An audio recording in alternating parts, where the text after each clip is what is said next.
बोल आपके साथ मैं हूं अंजना ओम कश्यप। बीजेपी पूछ रही है कि देश की इतनी बड़ी यूनिवर्सिटी जेएनयू में देशद्रोह करने वालों का साथ देने के लिए क्या राहुल गांधी देश से माफी मांगेंगे। बीजेपी अध्यक्ष अमित शाह ने बाकायदा ब्लॉग के जरिए, अपने पोस्ट के जरिए ये तमाम सवाल कांग्रेस पार्टी से पूछे। लेकिन कौन से वो 5 सवाल जिन पर आज हम करेंगे हल्ला बोल में चर्चा, आइए उनका रुख कर लेते हैं। क्योंकि कांग्रेस ने अब सीधे सीधे अगर पूरे मामले पर सरकार पर हल्ला बोला है तो सरकार भी बैकफुट पर जाने को तैयार नहीं है। उल्टा राहुल गांधी से मांगी है माफी मांगे पूरे देश से। जेएनयू में सियासत के लिए राहुल को क्या माफी मांगनी चाहिए, जैसा अमित शाह कह रहे हैं। देशद्रोही बयानों को सियासी दलों का समर्थन क्या सही है? क्या उनका वहां पर जाना देशद्रोह के बयान पर समर्थन है? यह भी एक सवाल है। देशद्रोही बयानों पर जेएनयू को सियासी अखाड़ा बना देना क्या सही है? क्योंकि तमाम बड़ी पार्टियों के दिग्गज वहां पर पहुंच रहे हैं और जेएनयू सिर्फ और सिर्फ राजनीति के रंग में रंगा हुआ दिखाई दे रहा है। हालांकि कांग्रेस ने बीजेपी की मांग को खारिज कर दिया है माफी मांगने वाला, लेकिन सवाल बने हुए हैं क्योंकि जेएनयू से एक नया वीडियो सामने आ गया है जिसमें उतनी ही उत्तेजना से भारत के टुकड़े करने के नारे लगते दिख रहे हैं। भारत तेरे टुकड़े होंगे, इंशाअल्लाह, इंशाअल्लाह। भारत तेरे टुकड़े होंगे। ये जेएनयू का दूसरा भड़काऊ वीडियो है जिसे एबीवीपी ने जारी किया है।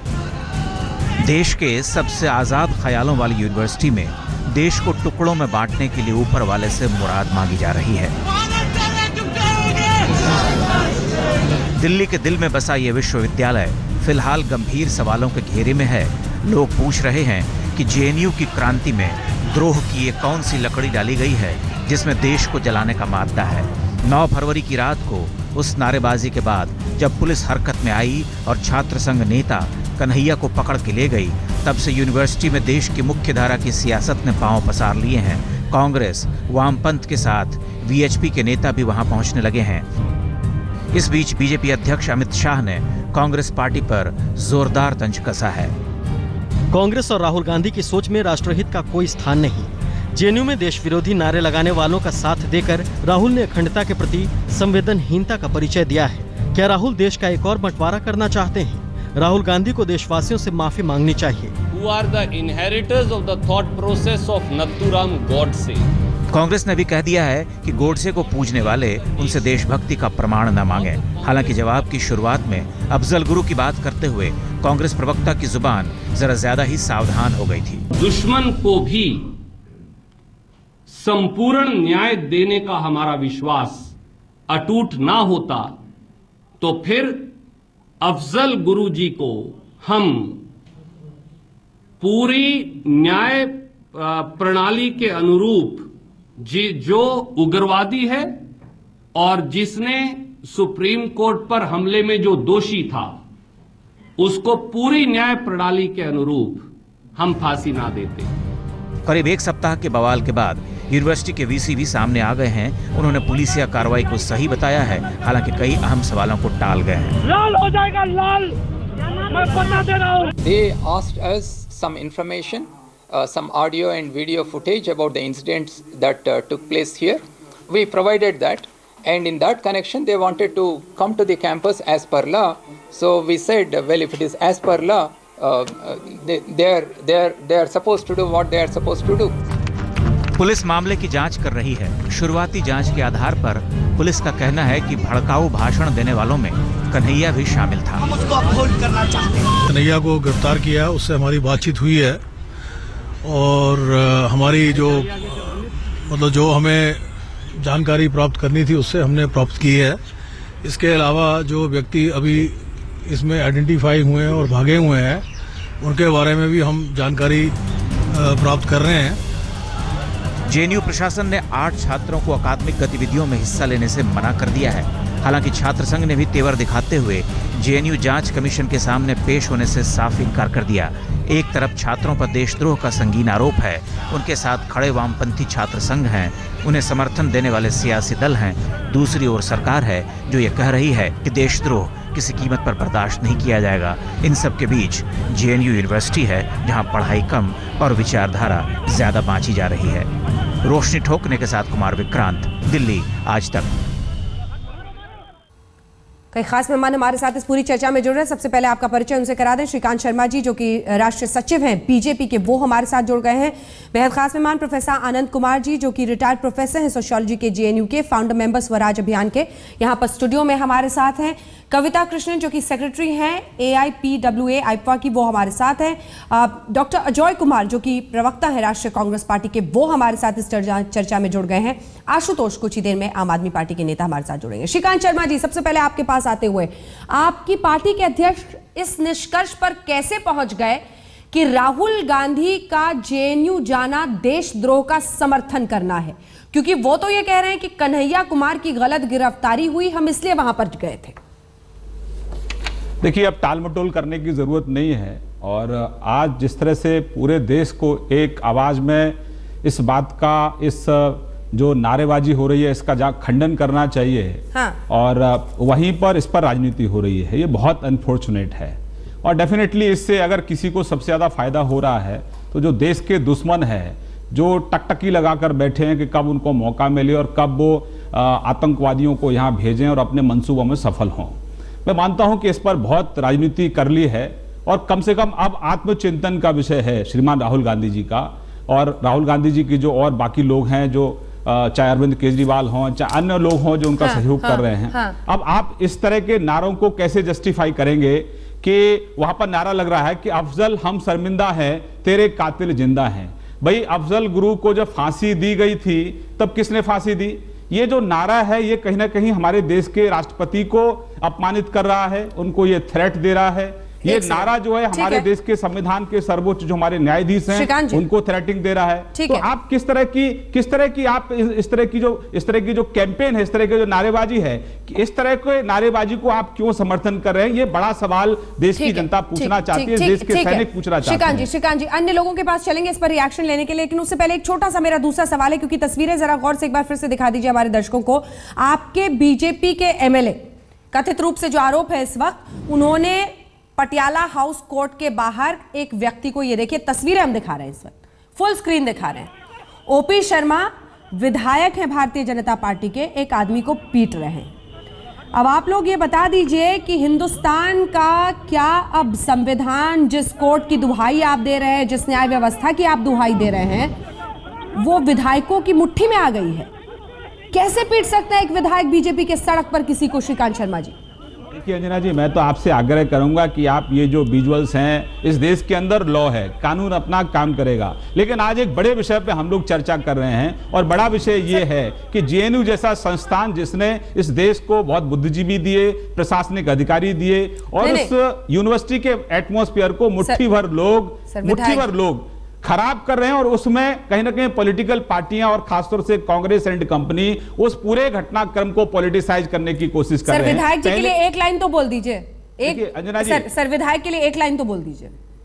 मैंने कहा ना, इस देश के अंदर कानून व्यवस्था है, इस देश के अंदर हिंसा के लिए कहीं कोई स्थान नहीं है, कानून अपना काम करेगा, लेकिन एक बड़ी कॉज पर हम चर्चा कर रहे हैं। चलिए ठीक, बड़ी कॉज पर चर्चा कर रहे हैं, इसको मैं मानता हूं कि इसको भटकाने की कोशिश ना की जाए। बहुत लोग इसको भटकाने की कोशिश करेंगे, कविता कृष्णन जी, उनके पास कोई जवाब नहीं है। जो नारे जो लग रहे हैं जेएनयू के अंदर, उसका कोई जवाब किसी के पास नहीं है। भटकाने जेएनयू के अंदर जो नारे लग रहे हैं, जेएनयू के अंदर जो नारे लग रहे हैं कविता जी, उस पर कोई बचा नहीं सकता है, कोई दलील नहीं है उस पर। मुझे बोलने दीजिए। हाँ बिल्कुल, नहीं, मैं ये कह रही हूं कि उन नारों के खंडन में तो पूरा जेएनयू खड़ा है। जेएनयू छात्र संघ के ही लोगों ने उन नारों को रोकने का काम किया। और आप सोचिए, मैं आपसे कहूं कि जो राजनीति की जो जरा सी भी समझदारी जिसकी हो, वो समझेगा इसको कि जिन संगठनों का नाम ऑल इंडिया स्टूडेंट्स एसोसिएशन या फेडरेशन हो, वो ऑल इंडिया के नाम पर छात्रों को जोड़ रहे हैं। और ये नारा वो कैसे लगा सकते हैं कि इंडिया को तोड़ो, इंडिया को बर्बाद करो? जो ये नारा लगा रहे हैं उनका इंडिया में स्टेक नहीं है, वही लोग हैं जो बाहरी हैं आकर के कोई नारा लगाए, उनको रोकने का काम इन लोगों ने किया। पहली बात। दूसरी बात, ये कह रहे हैं कानून अपना काम करेगा। कैसे कानून काम करेगा जब दिल्ली पुलिस देखती रह जाती है और टीचरों पर, वकीलों पर, डिफेंस लॉयर्स पर, आम लोगों पर हमले विधायक, भाजपा के विधायक कोर्ट प्रीमाइसेस के अंदर और ठीक बाहर ये करते हैं। पटियाला कोर्ट के अंदर मारपीट हुई है जेएनयू के सीनियर टीचर्स के साथ में, डिफेंस लॉयर्स के साथ में, और एक पूरा वहां पर दंगे का माहौल बनाया गया है। ये चीज जो है, कानून कैसे काम करेगा जब कोर्ट के अंदर भी लोग सुरक्षित नहीं है अपनी बात रखने के लिए? अगर कानून को काम करना है तो क्या कन्हैया कुमार को और जेएनयू के जिन अन्य लोगों पर जो भी चार्जेस हैं उनको अपनी बात पेश करने का वहां अधिकार नहीं है वकील रख करके? क्या संविधान है अगर ये अधिकार भी आप नहीं दे रहे हैं तो? चलिए अजय जी, आप इस पर जवाब। अच्छा श्रीकांत जी जल्दी से जवाब, क्योंकि अजय जी के पास और आनंद जी के पास जाना है मुझे।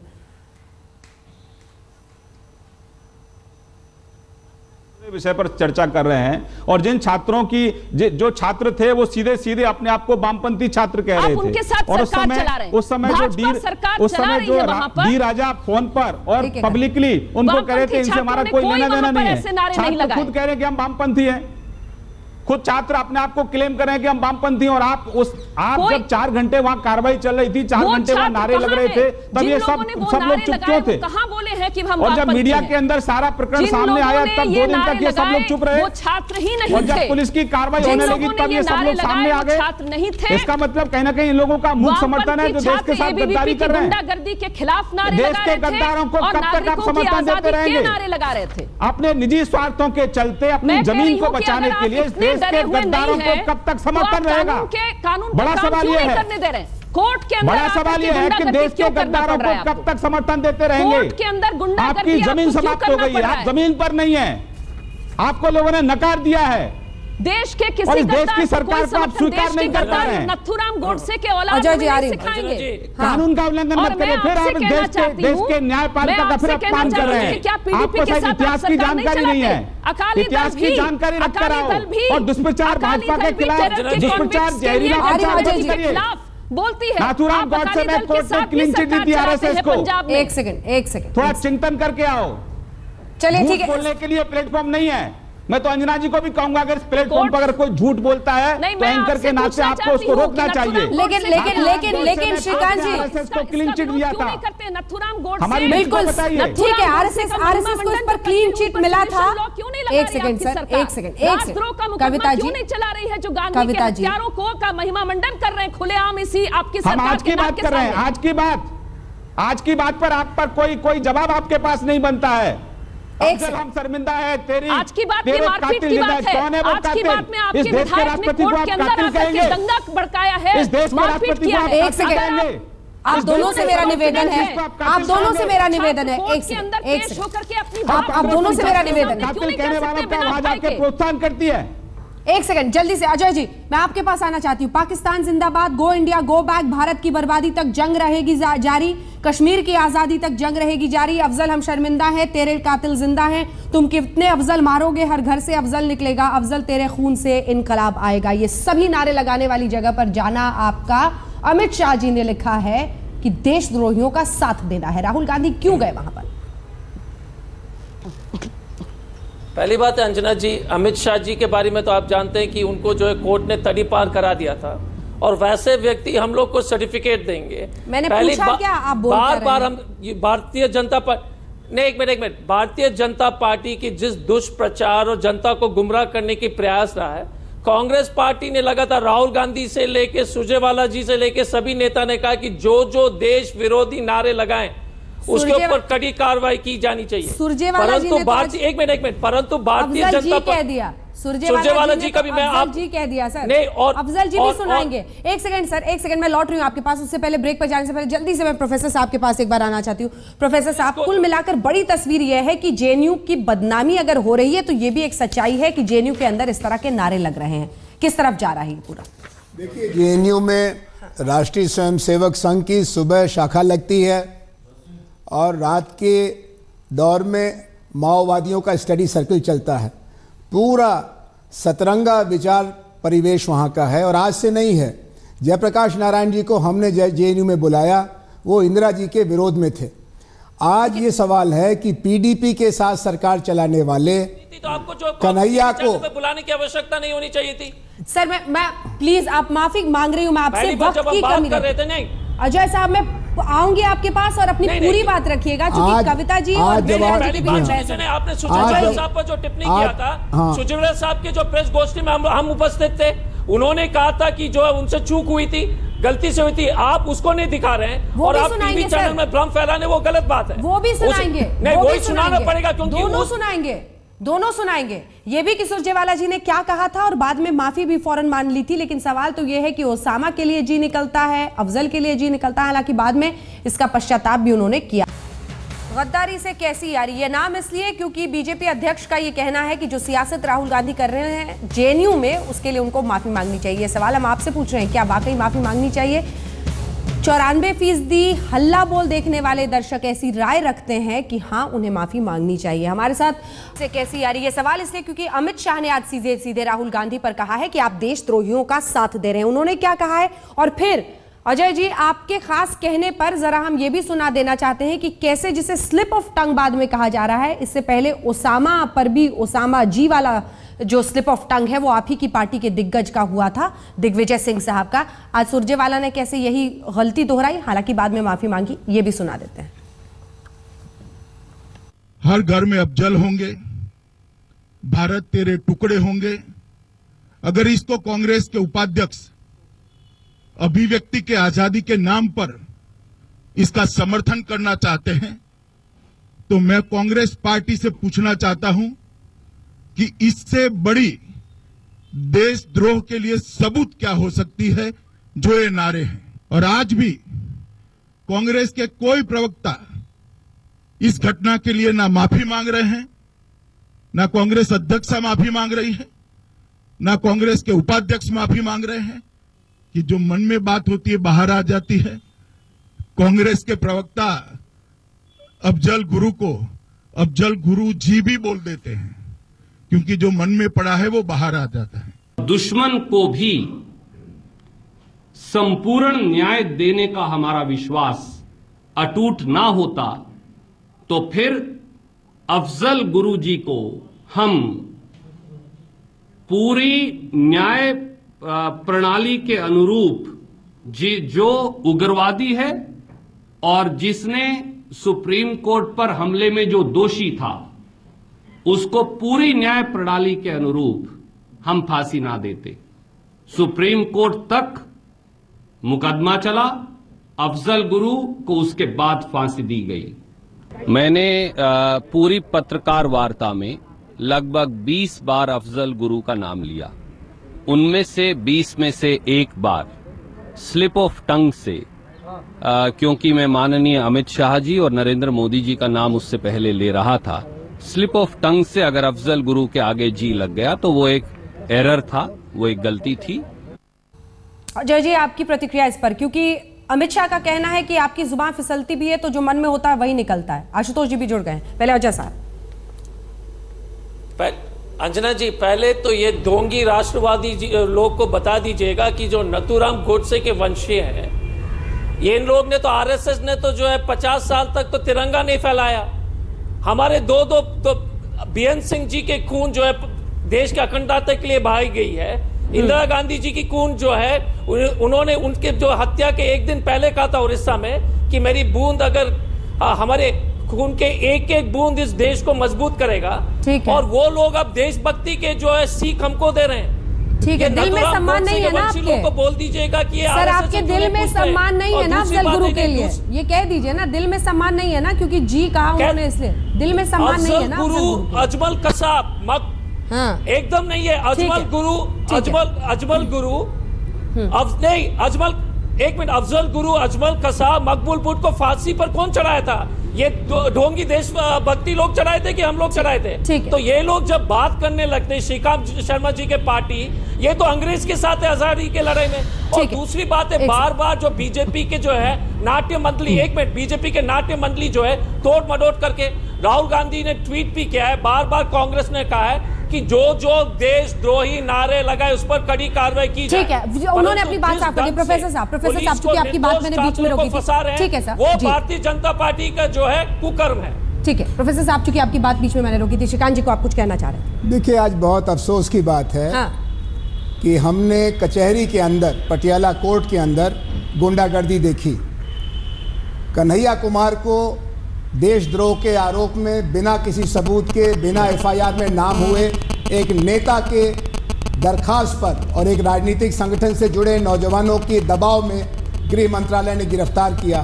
और वहां से लेके अभी भी ये सबक नहीं सीख रहे हैं। आज उसकी जमानत के लिए जो लोग पहुंचे, वकील पहुंचे, टीचर पहुंचे, उनके साथ गुंडागर्दी की गई। ये दिल्ली गुंडों के हाथ हवाले की जा रही है। नंबर 2 बात, जवाहरलाल नेहरू विश्वविद्यालय में भारत की एकता का पाठ सिखाया जाता है और इसीलिए जुल्फिकार अली भुट्टो से लेके जो 5000 साल हिंदुस्तान से लड़ना चाहते थे और खुद पाकिस्तानियों के हाथ फांसी चढ़ाए गए, अफजल गुरु तक, वहाँ कोई हमदर्दी नहीं है। अगर किसी ने 5, 10, 15 दिमाग से कमज़ोर लोगों ने किया, उनके खिलाफ कार्रवाई करना जेएनयू की क्षमता के अंदर है। जेएनयू कोई नाकारा विश्वविद्यालय नहीं है जिसने 50 साल से माओवाद से लेकर के गोडसेवाद तक को झेला है और उसका समाधान किया है। मित्रों, आज जेएनयू पर हमला मत करिए, अपने पैर पीछे खींचिए, कन्हैया को रिहा कीजिए। श्रीकांत शर्मा जी, नारा लगाया उस दिन, उनकी जांच करिए। पुलिस आपके पास है, सीबीआई है, रॉ है।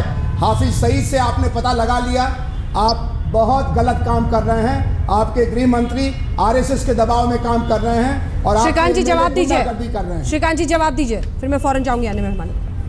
देखिए, एक तो मेरा आपसे निवेदन है कि ये जो नारे यूनिवर्सिटी में लगे और जो लोग इन नारों का समर्थन कर रहे हैं, उसकी बड़ी फौज आपके चैनल पे कर रहा है। सारे उसका तो मैं आपसे उम्मीद करूंगा कि 1 by 1 ठेका आप लोग ने लिया है, 1 by 1 सबके जवाब दूंगा। 1 by 1 सबके जवाब दूंगा। देखिए, एक साथ बोल रहे हैं सब लोग,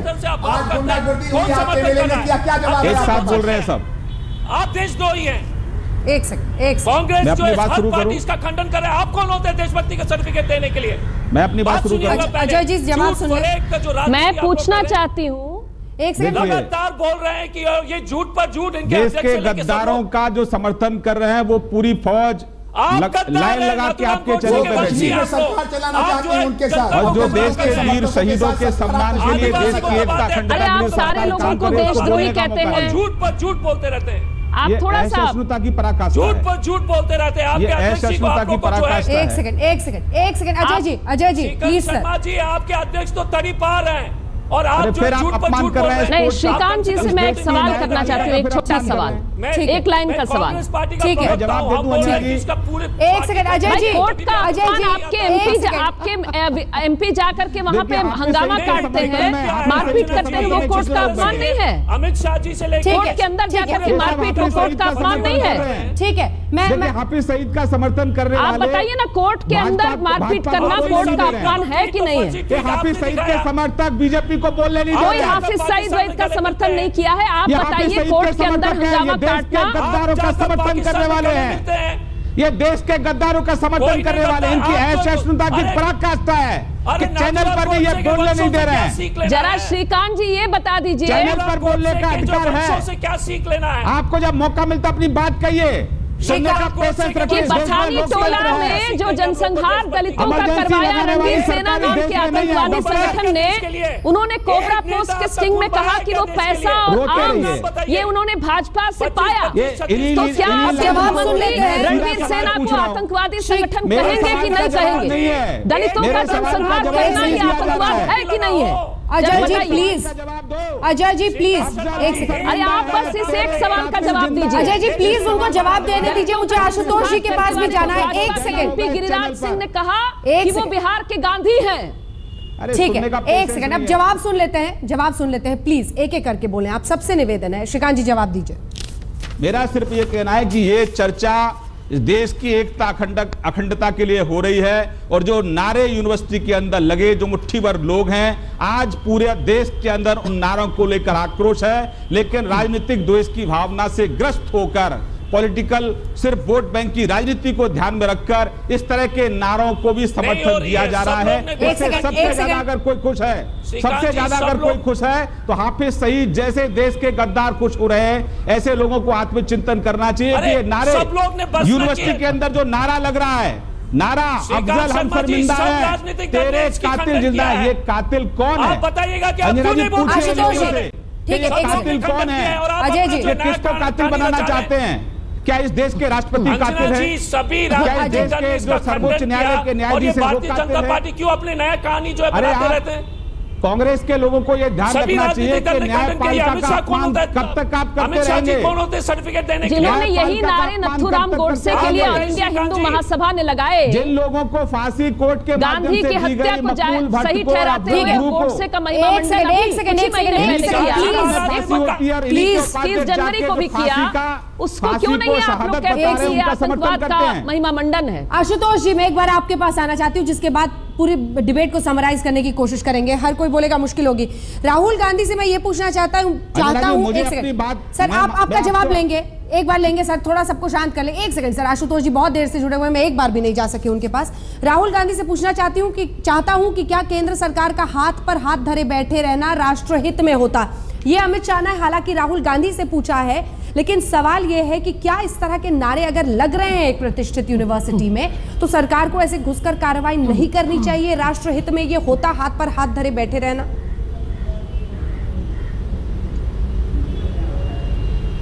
नहीं अंजना जी, मैं आपसे एक सवाल पूछना चाहता हूं कि जिस तरीके से आज जिन पत्रकारों के ऊपर हमला हुआ, क्या वो पत्रकार पाकिस्तान जिंदाबाद के नारे लगा रहे थे? जो जिस क्या वो पार्टी के भारत के नेता टुकड़े करने के नारे लगा रहे कहते हो, जो अपने आप को अराजक कहते हो, श्रीकांत शर्मा जी आप मुझे बोलने दीजिए। श्रीकांत शर्मा जी आप मुझे बोलने दीजिए, मुद्दे पर श्रीकांत शर्मा जी आप मुझे बोलने दीजिए, आप मुझे बोलने दीजिए। आप इस तरीके से नहीं मेरी आवाज। श्रीकांत शर्मा जी आप चुप हो जाइए, आप चुप रहिए। मैं आपको अधिकार नहीं, आप ये बताइए। श्रीकांत शर्मा जी श्रीकांत शर्मा जी आप सभ्यता का पालन करिए और मुझे बोलने दीजिए। आप ये बताइए पहले जी, आप सभ्यता का पालन करिए और मुझे बोलने दीजिए। आप सभ्यता का पालन करिए और मुझे बोलने दीजिए।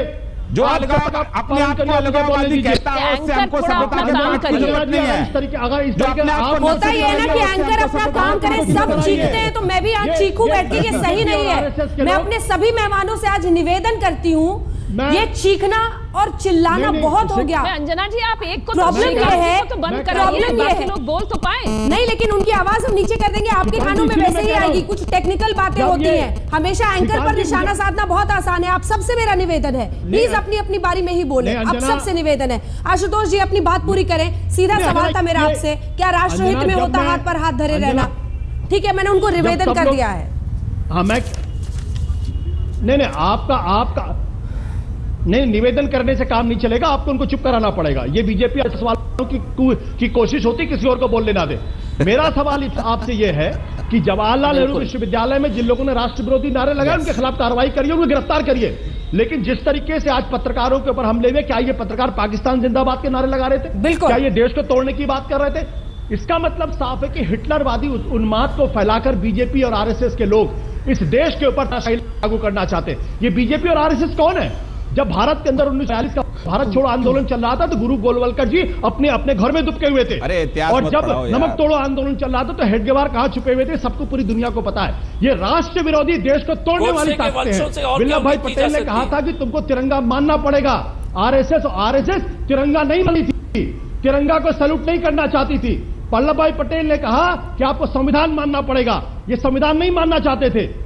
ये राष्ट्र जवाब दूंगा। श्रीकांत जी हाँ, सबका जवाब एक सेकंड रुक जाइए प्लीज। देश के ऊपर श्रीकांत जी रुक जाइए, मैं जवाब लूंगी आपसे। लेकिन जवाब देने से पहले कविता जी भी अपनी बात कर लें। एक सेकंड सर, सबका जवाब एक साथ दीजिएगा। एक बार कविता जी भी कुछ पूछना चाह रही है। कविता जी अपनी बात पूछ लीजिए जल्दी, एक साथ जवाब दीजिएगा please. Ajay ji, Ajay sir please, Ajay sir मैं एक बहुत आरएसएस। कविता जी बोलिए। हाँ मेरा सवाल ये है कि नहीं, मुझे प्लीज बोल लेने दीजिए, एक मिनट बोल लेने दीजिए। कुछ ही महीनों पहले कोबरा पोस्ट का स्टिंग ऑपरेशन आया, जिसमें आतंकवादी संगठन रणवीर सेना के, जिन्होंने दलितों के जनसंहार बिहार में किए 90 के दशक में, उन्होंने खुलेआम कहा कि भाजपा के बड़े बड़े नेताओं से उनको पैसा मिला, फंडिंग मिली। भाजपा के नेता गिरिराज सिंह ने रणवीर सेना चीफ के मरने के अवसर पर उन्होंने कहा कि ये तो बिहार के महान गांधी थे। क्या देश के गृह मंत्री और भाजपा के यहाँ के प्रवक्ता साफ साफ कहें, हाँ ना में जवाब दें, रणवीर सेना को, दलितों के जनसंहार करने वाले संगठन को क्या वो देशद्रोही संगठन मानते हैं? उसमें जांच क्यों नहीं बिठाई गई है? राजद्रोह का मुकदमा क्यों भाजपा के नेताओं पे नहीं लगा? जिन्होंने उनका महिमा मंडन किया। जवाब लेना है श्रीकांत शर्मा जी, लेकिन मैं चूंकि ये बहस और उसका मुद्दा ना खो जाए, जो आनंद जी ने पूछा है बहुत जरूरी है। एक तो आपके विधायक कोर्ट परिसर में कैसे जमानतकर्ता को मार सकते हैं, ये मुद्दा है नंबर 1। नंबर 2, दूसरी बात जो सबसे महत्वपूर्ण है, वही पीडीपी जब अफजल गुरु के समर्थन में चिट्ठी लिखती है तो आज उसके साथ सत्ता बांटना आपको मुश्किल नहीं दिखाई देता है। कुछ छात्र अगर नारेबाजी करते हैं तो उनकी जगह जेल में दिखाई देती है। दोनों पर जवाब दीजिए। अंजना जी, आपको क्या लगता है कि ये जो नारेबाजी हो रही है ये कोई सामान्य नारेबाजी है? आप जो नारेबाजी का मैं जिक्र कर रहा हूं, आपके लगातार स्क्रीन पे हम पूरा देश देख रहा है और ये इसमें स्पष्ट दिखाया जा रहा है कि अफजल हम शर्मिंदा हैं और तेरे कातिल जिंदा हैं। ये आप बीजेपी की आलोचना कर सकते हैं, आप बीजेपी की आलोचना करिए, फिर आप बोल रहे हैं अंजना जी, फिर इसका मतलब यह है कि बीजेपी को नहीं बोलने देना है। अजय जी प्लीज, सबसे ज्यादा इस बहस में आप बोल पाए हैं, चूंकि सबने हमला किया है इसलिए श्रीकांत जी का जवाब ले रहे हैं। श्रीकांत जी 2 सेंटेंस में आपको वाइंड अप करके अपना जवाब देना होगा, वक्त की बहुत कमी है, सिर्फ 2 लाइन में सर। देखिए अंजना जी, आज देश के हम एक गंभीर विषय पर आज चर्चा कर रहे हैं और ये चर्चा इस बात को लेकर है कि इस तरह की जो आवाज उठा रहे हैं लोग, क्या ऐसे लोगों के खिलाफ अगर कानूनी कार्रवाई करती है तो उनका बचाव क्यों किया जा रहा है? सबसे बड़ी बात यह है, इस देश में आज सैनिक जो है वो अपने आप को अपमानित महसूस कर रहे हैं, एक्स आर्मी मैन अपने आप को अपमानित महसूस कर रहे हैं। वो देख रहे हैं कि इस देश के अंदर क्या हो रहा है। इस तरह की सोच के खिलाफ अगर इस देश, हमें इसी के साथ इस बहस का अंत करना पड़ेगा, वक्त की बहुत कमी थी श्रीकांत जी, इसीलिए बीच में आपकी बात रोकनी पड़ी। लेकिन सवाल यह है कि सत्ताधारी पार्टी को यह भी सोचना पड़ेगा। बिहार से जहां आरजेडी ने रेप के आरोपी अपने विधायक राजबल्लभ यादव को पार्टी से निकाल दिया है। राजबल्लभ यादव पर एक नाबालिग से रेप का आरोप है। केस दर्ज होने के बाद से ही फरार चल रहे हैं आरोपी विधायक और अब पार्टी ने